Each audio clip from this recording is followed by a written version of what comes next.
မင်းကလေးကသူ့အခန်းထဲရောက်လာတဲ့သူကသူ့ယောက်ျားမဟုတ်မှန်ကောင်းကောင်းသိပဲဒါပေမဲ့သူဘာတိုင်မှမပေးခဲ့ဘူးသူ့အစားသူကဘယ်သူမှန်းသိရတဲ့အတွက်ကြောင့်တိတ်တိတ်လေးဖတ်ထားလိုက်တယ်အဲ့ဒီသူကအေကရာချင်းမင်းကြီးဖြစ်ပြီးတော့သူကဒီအချင်းလေးအတွက်9နှစ်လုံးစီစဉ်နေခဲ့တာပါတကယ်တော့9နှစ်အကြာတုန်းကသူ့အမဖြစ်သူကအေကရာချင်းမင်းကြီးရဲ့အသက်ကိုလမ်းမေးမကယ်ခဲ့ဘူးတဲ့ဒါပေမဲ့ကောက်ချစ်တဲ့ကိုလောက်တော်တယောက်ကအဲ့ဒီကုံကိုယူပြီးတော့သူ့အမကိုတက်ပစ်ခဲ့တာပေါ့ညီမဖြစ်သူကတော့အမဖြစ်သူအသက်ခံရတာကိုသူ့မျက်စိနဲ့ကိုယ်တိုင်မြင်ခဲ့ရပြီးတော့အဲ့နဲ့ရဆော့ပြီးသူ့ရင်ထဲမှာလက်စားချေလိုစိတ်တွေတောင်းလောင်နေခဲ့တာပါ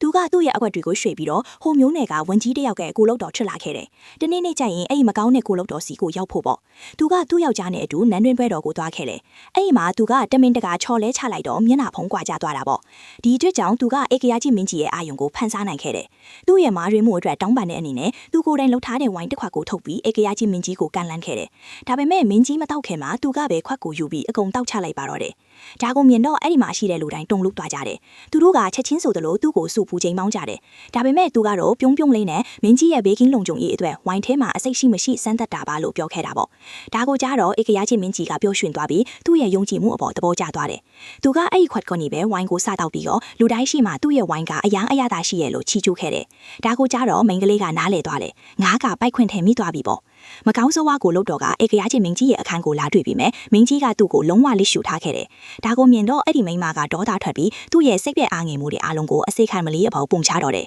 ။ဒါနဲ့အသက်ချန်သားရရောက်ဖို့အတွက်အစိတ်ခံမလေးကအရှင်မိဖူရအရှင်ကအေကရာချင်းမင်းကြီးရဲ့အစစ်အဆန်းကဲတင်ရှင်မှာဒါကြောင့်မို့သူကအရှင်ကိုအချစ်ဆုံးပါလို့လင်ပြောလိုက်တာပေါ့။ဒါကိုကြားတော့ကိုလုံတော်ကပျော်ရွှင်သွားပြီးအစိတ်ခံမလေးကိုအသက်ချန်သားပေးခဲ့တယ်။ဒါပေမဲ့သူမသိခဲ့တာကတော့တစ်ဖက်မှာတော့အဲ့ဒီမိန်းကလေးကအေကရာချင်းမင်းကြီးရဲ့နှလုံးသားကိုတိမ့်ဖိုက်ဖို့ကြံစည်နေခဲ့တယ်။သူ့အမကိုတတ်ခဲ့တဲ့အဲ့ဒီကိုလုံတော်စီကနေအရာအလုံးကိုပြန်ယူဖို့ပေါ့။အခုဘာဒီဆက်ဖြစ်မလဲဆိုတာသိဖို့ဒီဗီဒီယိုလေးကို like လုပ်ထားလိုက်ပါနော်